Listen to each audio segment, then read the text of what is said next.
2004 sampai 2010, 6 tahun di sana. 6 tahun ya. Oke. Nah, kalau kita berbicara tentang Pondok Pesantren Al Zaitun ya, tentunya kan banyak sekali ya berita-berita miring di luar sana ya, ataupun berita kontroversial ya. Misalnya terkait dengan sejarahnya dulu ya, dikatakan bahwa ada keterkaitan antara Al Zaitun ini ya, mungkin oknum-oknum petinggi Al Zaitun ini ada hubungannya dengan NII KW 9 ya. Saya masih ingat dulu saya pernah diajak oleh teman saya ini, sahabat saya, masuk ke dalam, itu pun di tahun 2011 ya. 2011, kebetulan 2012. Itu adalah waktu-waktu di mana beredar isu tersebut dan berimbas kepada mersotnya jamaah di sana, santri di sana. Karena memang sangat lumayan parah juga ya, karena memang sepi sekali. Ya, kita sempat masuk di sana ya. Nah, mungkin pengetahuan Sultan sendiri, terkait dengan keterkaitan dengan NII.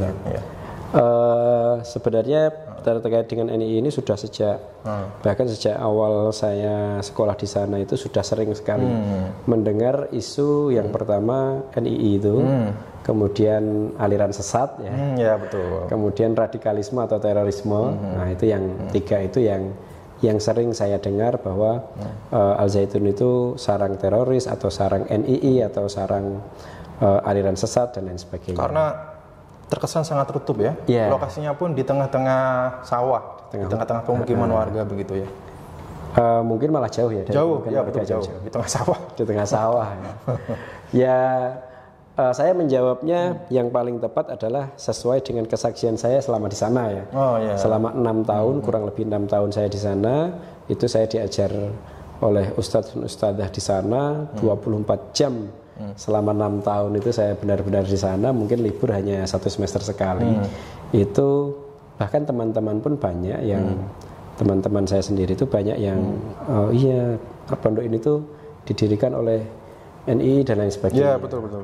Tapi saya sendiri, kesaksian yang saya lihat, saya dengar dan saya rasakan di sana itu tidak ada satu kata pun, tidak ada satu kesaksian mata ya, yang itu mengisyaratkan bahwa pondok ini itu NII. Tidak ada satu ajaran pun yang mengatakan kita harus mendirikan negara NII, negara Islam Indonesia gitu ya.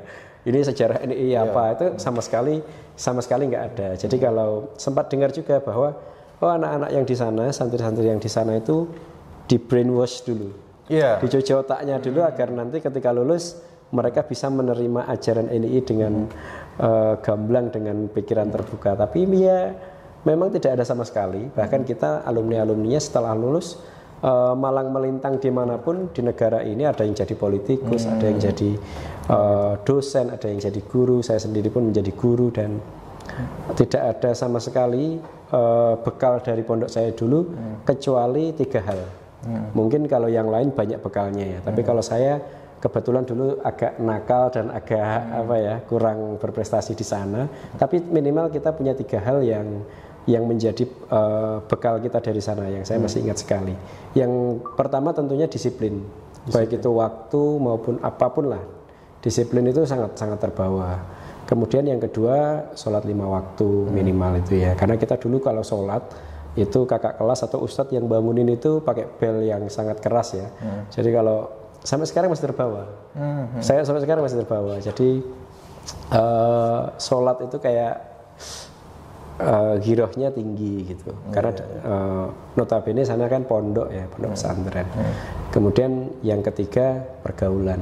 Kalau dulu kita 6 tahun benar-benar misalnya ada yang kalau di luar ya, ada yang merokok, narkoba, pergaulan seks bebas. Nah itu karena kita di sana ya, alhamdulillah terjaga dari itu semua. Saya termasuk yang mudah terpengaruh. Jadi kalau misalnya saya sekolah di luar, kok ada teman saya yang merokok atau yang lain, mungkin saya mudah sekali terpengaruh itu. Tapi alhamdulillah karena di sana dan ditanamkan betul bahaya-bahaya narkoba, bahaya-bahaya rokok, ada tulisan itu rokok jembatan emas menuju narkoba dan lain sebagainya lah. Nah itu menjadi masuk ke dalam pikiran bawah sadar kami santri, sehingga kami tidak tidak seperti itu. Meskipun saya tidak menafikan lulusan-lulusan Al Zaitun pun banyak juga yang ketika lulus merokok, ketika lulus melakukan jadi ABG, benar ditanamkan kedisiplinan ya. Iya, kedisiplinan. Okay. Jadi itu tadi ya kesaksian dari Sultan ya terkait dengan selama menjadi santri di sana ya tidak mengetahui adanya isu-isu tersebut. Tapi memang tahun-tahun tersebut memang di berbagai media ya isu ini sangat kental, sangat kencang sekali ya. Bagaimana NII KW9 ini untuk mencapai tujuannya itu dengan doktrin bahkan sampai menghalalkan segala cara ya, bahkan menghalalkan mencuri pun dihalalkan begitu ya untuk mencapai tujuan tersebut. Ya